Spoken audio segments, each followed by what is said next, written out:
He's like, hey, you doing anything tonight? Yeah, Rick DiPietro? Yeah. I think he likes what he's doing right now. I don't think he wants to come back to. I'm just saying. But Lou Lamoriello, does he right now? Definitive answer: does he or does he not bring back John Tavares? I think he absolutely does. He has to. He has to. Yeah. He has to. I think. It's not like they're going to fire him if he doesn't.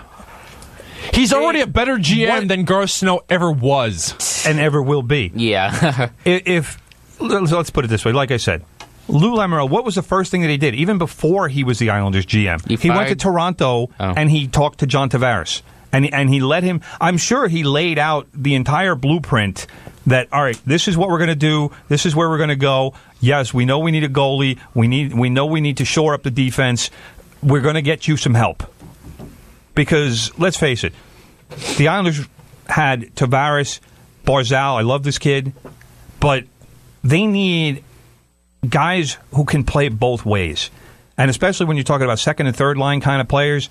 Yeah, the Islanders scored a bunch of goals last year because all they did was play offense. There was no defense on that team. So it's rare in the NHL these days, but if you could score 4 goals a game, that's great. But if you're giving up 6, what difference does it make? Yeah.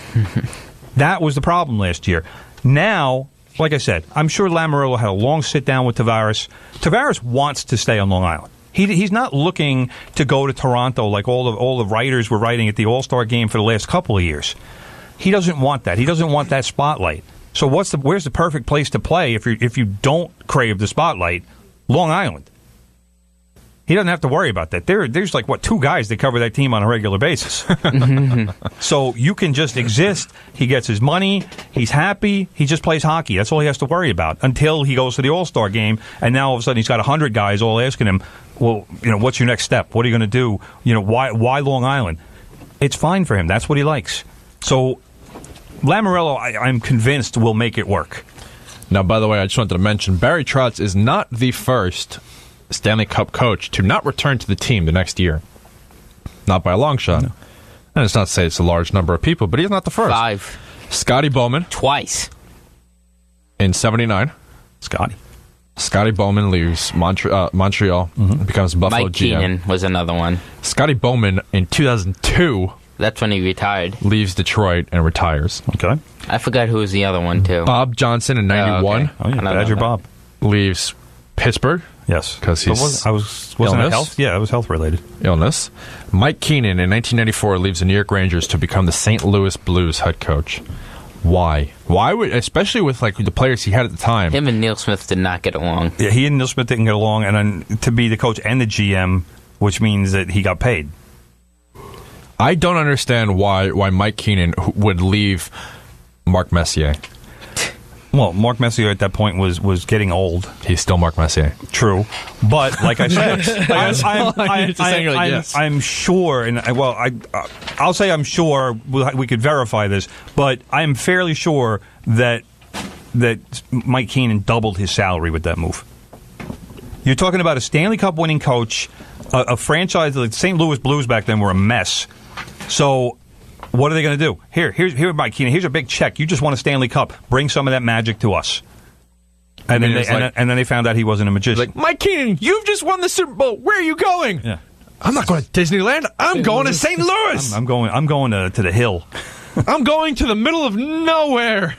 I'm going to the Arch. Now, speaking of Stanley Cup and Super Bowls, the Philadelphia Eagles received the ugliest rings I've ever seen. The Philadelphia Eagles they got their Stanley Cup. Wait a second. No, they got the Super Bowl championship trophy rings the other day.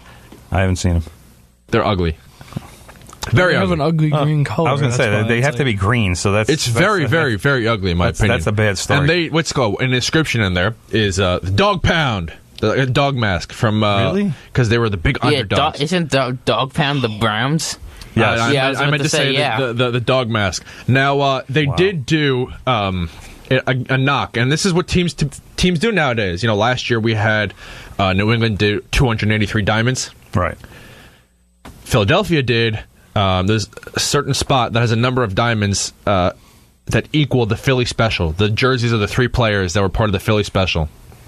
That just goes to show you that not only are championship rings getting bigger and blingier and flashier, they actually have a meaning, but they also describe what you went through and everything. They have meanings and they have their insanely bad English quote on there. Right. We are what we are, and it's just like, come on, you guys clearly did not go to college, and if you did, you clearly did not go to class. So the NCAA should be investigating all the schools that all of you went to. But it's just going to show, nowadays, it's throwing subtle shots and actually not so subtle shots at the teams you just beat. Right. What happened? Why is sports no longer, okay, we won the championship, so let's take pride in our championship. Let's not then throw dirt on the team we just beat. Yeah, it's mostly because of the fans. There's certainly a lack of class in that ring. You don't even see that you don't see that in NBA anymore. In NBA, you don't even see that in NBA. In baseball, you would. I don't know. There might be a big 23 on the Golden State ring this year because they knocked off LeBron in 4 If anything, there would be J.R. Smith. I was going to say, was it number 5? Nah. J.R. Smith was number 5. I think. J.R. Smith 5 diamonds. Will probably they might do that actually. You don't know. He might get his own ring this year. Rumor has it, he's getting the biggest one of them all. It's actually going to say MVP inscribed on the inside of it. The Warriors fans would vote if they give him one. I know that. Look, Warriors fans, they definitely have $50,000. The ring will probably cost $50,000. It's going to be an expensive ring. They probably have 50,000 fans that will be each willing to donate $1. And have J.R. Smith get a ring created. Whoever was at the game one, if they can donate $3, you'll probably get not even $3. They can do $1 from every fan, and the team can chip in $2,000. KD himself would probably chip in and give the rest to charity. Yeah, whatever. They can have fans donate $1, $2, $3. They can make the ring. They don't even need to give it to JR. Although he probably accept it. They can just put it in their trophy case room and just show that I would appreciate and love. That kind of shade, that would be hysterical. They keep it in their trophy box at the Oracle or whatever. And they give tours for 20 years. Yeah, and they're and this is J.R. Smith's ring. He's allowed to come and pick it up whenever he wants, but he hasn't come yet. What's it called? Aliens come to Earth in the year 2097, and they land in the new arena that the Warriors have. Their 7th arena from now, because that's just the way sports is going. Baseball, you get a new stadium every 15 years. If aliens land in Oakland, they're in trouble. Yeah, they land in Oakland, and they walk into the Oracle, or whatever they're going to call it by then, because it's probably going to be the GoDaddy.com forum or something like that. And they walk into the trophy room, and the first thing they see is this massive ring. With dust on. Wow, J.R. Smith won the MVP for the Golden State. Oh. No, sorry, he played. Wait, let's Google it. Oh, yeah, J.R. Smith played for the... What? Oh, I get it. Yeah. I get it. I see what you did there. I have to go to history books for that one.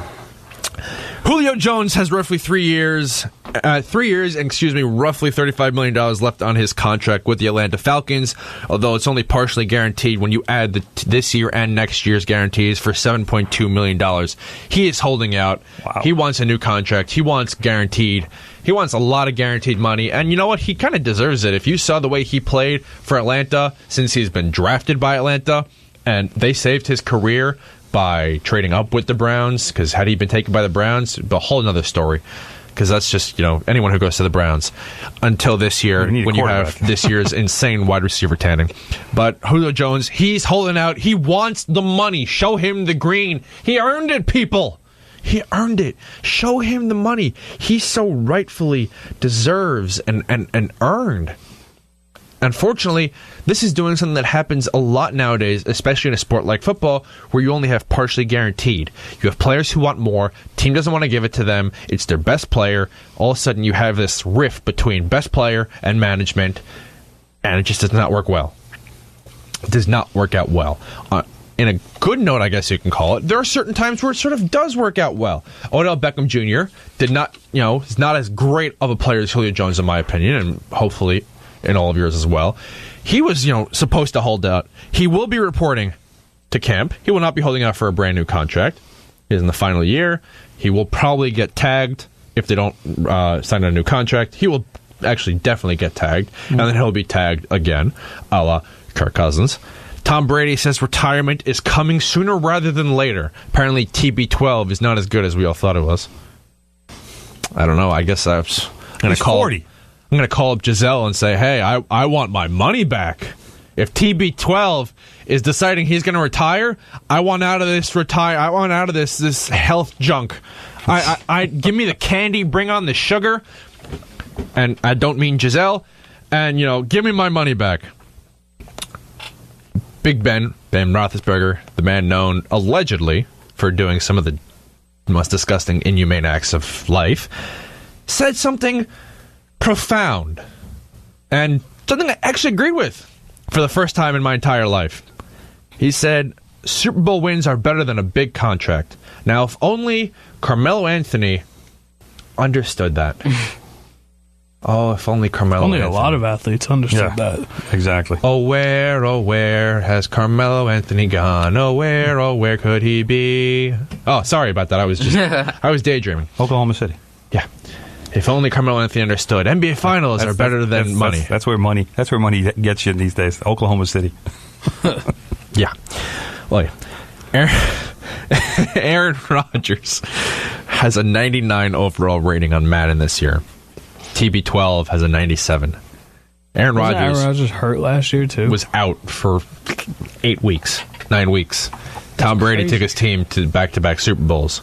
Now, I didn't win this one. So anybody has 98? There are 98s, but Tom Brady, Aaron Rodgers, Aaron Donald, I believe 2 other players are 99. Now, by the way, J.J. Watt usually is 99. Now, he's not this year because he was injured again. Too many injuries. And they decided that, you know what? We're not going to let him start at 99. He can work his way up. Frenzy is over pretty much because he hasn't been in the spotlight anymore. So. Yeah, but he's still a great player. Yeah, but does Aaron Rodgers deserve a 99? And I know this is video games, so this is more like a Nerdvana type thing. But does Aaron Rodgers deserve 99 while Tom Brady gets a 97? I'm going to go with no. I'm going to go with yes. If Tom Brady doesn't get a 99, I don't think anybody probably can. No. Tell me when does Tom Brady throw a pass of more than 20 yards? What? Twice a game, pretty much at the end of the half. Like that. He might. Don't forget. He might get 20-yard completions because we're talking yards after the catch. I know what you meant. I say at the end of the quarter, end of the half, he might air one out just to try and get it. But that's about it. Everything he throws is 6 yards, 8 yards. Just quick hits. And Aaron Rodgers, he throws the ball downfield. Aaron Rodgers is Aaron best Rodgers play. can run. Yeah. I trust Aaron Rodgers more with a Hail Mary than I trust Jerry's Familia getting a save at the end of a game. But that's my point. Is that Aaron Rodgers does everything a quarterback should do. Tom Brady, while I'm not saying in any way that he's not a great quarterback, because obviously he is, but his game is more limited than Aaron Rodgers. He can't scramble. He's not going to. He very rarely throws the long ball. And that's a product of what he has as receivers as much as it is his age and as much as it is also his offensive line. But do I think that Aaron Rodgers deserves a better rating as a quarterback, strictly as a quarterback? Never mind the team, never mind the other factors. I think Aaron Rodgers is a better quarterback. Well, by the way, you mentioned Tom Brady and 20 yards. He was so used to, for a long period of time, throwing slant routes to his favorite wide receiver, Wes Welker, for so long. Right. And then it was only then did he actually get Aaron Hernandez and Rob Gronkowski. He got these 2 hulking physical specimens that one would block and beat the living daylights out of the defender, and the other tight end would sneak around and then catch the pass. Right. It was only then where he actually started throwing the ball a little farther downfield.